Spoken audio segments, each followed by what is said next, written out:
set. And you are? Tracee Hutchison is my name. Tracee. Yes. Mr. Reid, thank you for talking to me on what is your opening night here in Sydney, so I know it's a very busy day for you. It's taken over 30 years to stage this Berlin album. Has it been worth the wait for you? I had always hoped we would have an opportunity to do exactly what we're going to be doing tonight.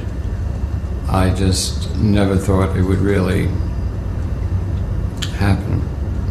But then it did, in New York and Sydney of all places. So I hope I've become an honorary Aussie. You come here a lot, and I'm interested that Sydney is only the second other city that you're performing this work in. Why Sydney? The Sydney Festival helped back our original production, for which I will love them forever. And that's why we're so happy to be here. It wouldn't exist without the help of the Sydney Festival. Are there other reasons? God bless Fergus and all those wonderful people there. Are there other reasons though? I mean, is performing in Australia something that you like doing? You do it a lot. You were here recently. I would do it a lot more if it didn't take 20 hours to get here. Right. But I like it because I'm downtown in New York near the river, so being on the water here appeals to me very, very much, and it's a real city. It reminds me of home. So it's just very beautiful here. The people are incredibly nice always. You said you always wanted to do this with this album. In many ways it was written for this purpose, to stage it in its entirety. Why did you think it would never happen? I'm sorry, I have to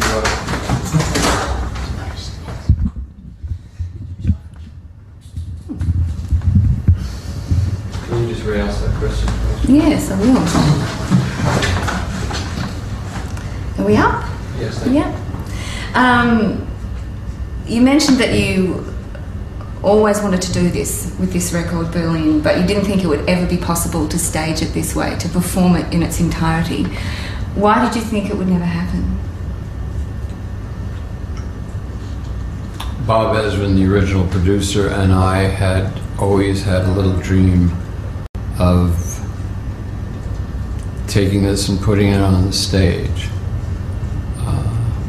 At a certain point, Andy Warhol and I had talked about it. Various people have talked about it over the years, but the original reception was so amazingly negative that we never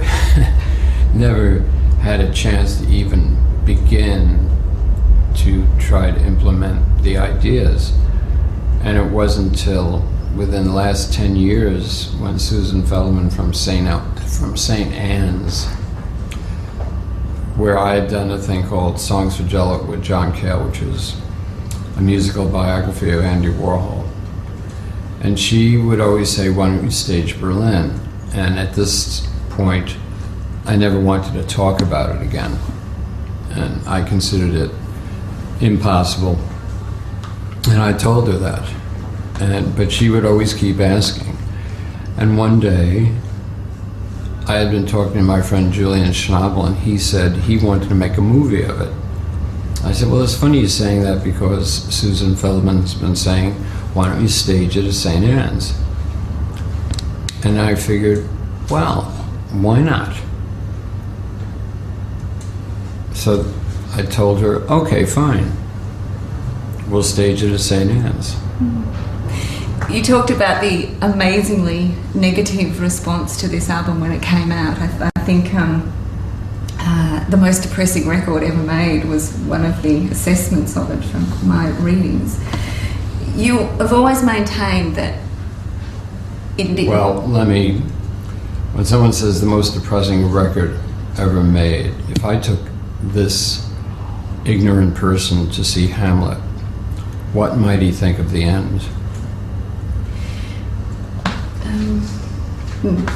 True enough point. Macbeth. Yeah. Should I keep going? Streetcar Named Desire. Yes. It's just so stupid that you actually have to laugh when you have to listen to someone that ignorant. It had an impact on you though, because it made you decide you didn't. It had an impact on me only in the sense we didn't get a chance to stage anything because some people listen to people like that. It's the real world out there. I'm just saying I can't argue with an idiot. It's like talking to a squirrel. It is. Berlin is an exploration, though, of the darker shades of life, and in many ways is a commentary. What do you think about Othello? The same thing. I mean, you know, I think. Duh. Yeah, precisely. Gee, what do you think? Othello gets jealous, huh? Yeah. Do you think real people in real life get jealous? Yeah, so that's what it's about. So, you know, this, I just am sick. You know, I was sick of it then, and I don't want to get into it now about is it depressing, is it this, is it that. It's like, you know, I don't want to have to cite Tennessee Williams to you. I don't want to have to cite Shakespeare to you, okay? I was saying that as a commentary on modern life, it's actually, you know, it's a beautiful observation. That is life, and it's as potent now as I guess it was 30 years ago. It's just listening to it now. You know, you wouldn't. I don't think audiences will actually respond the same way. And if this was the new Lou Reed record, we'll never know. Yeah, it's interesting though. Say like a song like "Man of Good Fortune," for example. If someone presented that to me and said, this is the new Lou Reed single, I would think, oh, well, this is a commentary on modern America. And it's an interesting thing to kind of observe that 30 years ago it seemed so bold and so dark and people didn't want to know. But in fact, as a narrative and observation of modern life, it's what life is. And I love you. I love you, Tracee. Thank you. But it's true. You know, life is not all about sugar-coated lollies. Life is often very hard to take for a lot of people. So, show me a man that's never been jealous, or a woman. Well, there you have it. I'm glad you completed that equation for me. Yes, I'm glad I got you. So we don't get letters from people saying, "Why did you leave out, you know, people who like goats?" I'm glad I got the opportunity. I do want to ask you. You're working with a couple of wonderful emerging artists, I guess you'd describe them. Anthony, who you brought with you last time, Anthony of the Johnsons, and the incredible Sharon Jones. What is it about those two artists that made you want to work with them on this piece? Well, when we started thinking about staging this, I'd always wanted Anthony in any capacity, simply because I love the way Anthony sings and writes. And I always have since I first heard him. That's why I wanted to work with him. And certainly I was hoping, because he's a monumental star now, that he would consider singing with me again. And Sharon Jones, of course, who's from Brooklyn. I had heard her through Hal Wilner, the producer. He said, you have to hear this young lady from Brooklyn. This is really something. So, we need background singers. I don't like calling them background singers, but for lack of another word. And it was an easy call. It was just, were they available? The fact that they're here doing this is amazing to me. I could listen to them all night. Absolutely. I can't imagine that they wouldn't be available when Lou Reed phones up and says, hey, do you want to come to Australia and sing BVs with me on the production of Berlin? Well, you can just say, Lou knocked on wood, your lips to God's ears, they say. Is part of the motivation for working with artists like that about bringing something new to a record like this, or is it just about you wanting to work with the best possible people that you've got available to you at the moment? I want to work with people that I love listening to. I want to work always with the best people. And believe me, that's the fun part. Working with someone who is not that good is not fun. I guess you've had plenty of... It's like driving a car that's missing a tire.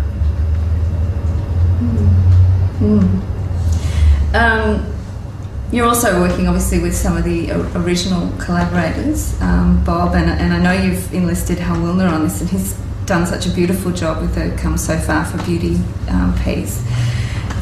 And there's about 40 others. Yeah, exactly. I guess that's the... And I was in the last one. I was in the second touring version of that. I went to Dublin. Exquisite. Singing Leonard. Yeah. Exquisite collection of artists performing such great songs. They ought to do the Hal Wilner collection. There's about 40 of these astonishing concerts he's put together. It's like an encyclopedia of greatness. From H to W, Hal Wilner. That could be a good title. Songwriting and writing of any kind is a fairly lonely craft. You spend a lot of time in your head with that sort of occupation. Is that one of the things that attracts you most to it? Well, there's no choice with this, you know. I've never been successful at group writing. I mean, I've collaborated on occasion, but it's usually the other person's doing the music or something. You start collaborating with someone where you're sharing the lyrics, someone might kill the other person. Having said that, I'm easy. Easy to collaborate with. Do you think so? Yeah, because I really love working with other people who I really like, but generally speaking, they write alone also. It's just the way it is. Last time you toured Australia, you brought your Tai Chi master with you, and in fact brought him on stage. Yep. I'm really interested. I was actually studying with his teacher's son today. It's been... Chen Chao-Wan, 14th generation Chen Tai Chi, and his son Ping. We were working out today. It's been really important to you, the Tai Chi, hasn't it? What brought you to that? What led you to it? It's too complicated to go into, but I always wanted to do an exercise that was good for something besides being exercise. I mean, if being an auto mechanic was actually healthy for you, maybe I'd have done that. It's a combination, though, of the physical and the mental, though. And the spiritual, it's everything. Which in many ways, what writing is about too. I'm just interested that you've kind of married those two things together. You spend a lot of time in your head writing, and this, I guess, allows you to spend some time getting away from that. If you say so. I do yoga, so I guess that's how I kind of get out of my busy head sometimes, so I wondered whether or not that was an attraction for you. It's that it's beautiful. A beautiful thing to perform. A beautiful thing to do in every conceivable way. And will teach you about your body, will improve your body, can transform your body into something you didn't know perhaps that you had. The fact that it goes back hundreds and hundreds and hundreds of years. These people were very smart, and they put together this system that was good for health and also to protect yourself. I know. Very interesting, and you can do it till you're 112. I know it's not just the old people in the park. There's power in this. They call it Faji. I'm going to skip to something because I'm just saying, most people think of Tai Chi, they think of very old, very slow. Not this system, which is the first system. When other people left the system, they were able to leave it, but they had to leave certain parts out. It's the parts they left out that I like, typically. I'm going to skip to something that isn't really a sequitur because I'm getting a wind up here, and I really want to ask you. You asked. Yeah, I know, and I thank you for the answer. And I'll tell you one other thing. Some doctor friends of mine have told me the people they see most with knee problems are yoga people. I've heard that. My knees are fine. You're so lucky. Beautiful and in shape. I'm doing okay, you know. I know it's tiresome for you to revisit the tales of the rock and roll excesses, the walks on the wild side, when now I guess the big rock and roll story is really about sobriety. Well, don't even bother with this side. I'm wondering what sobriety has shown you, though. What did I just say to you? This is not one of those questions that was submitted, so forget it. Okay. Can I ask you then about, do you see a time when you don't want to be doing this anymore? One of the things we wanted to do somewhere in New York City was open a Tai Chi school where you also had meditation, and we're friends with some people who are fairly well known in what they do, like Mingyur Rinpoche, who has a book coming out called The Joy of Living. I study with him, and certain herbalists, and we thought it would be so great to have this all centered in one place. That's something I would love to have something to do. I would love to go to China as a photographer for martial arts. Well, I mean, I'm really good at that because I know what to look for. Well, I look forward to seeing the results of those endeavours. Well, there are 2 photography books out now. It's been a pleasure speaking with you. I wish you well for these shows in Sydney. Thank you. It's been a very charmed experience. Thank you very much. Sure, Tracee. Thank you. So you're not going to include anything about that sobriety session, right? We can drop it. Yeah, drop it. Absolutely. Okay. Yeah, wasn't meaning to cause Ready? space. Yeah. Thank you. Okay.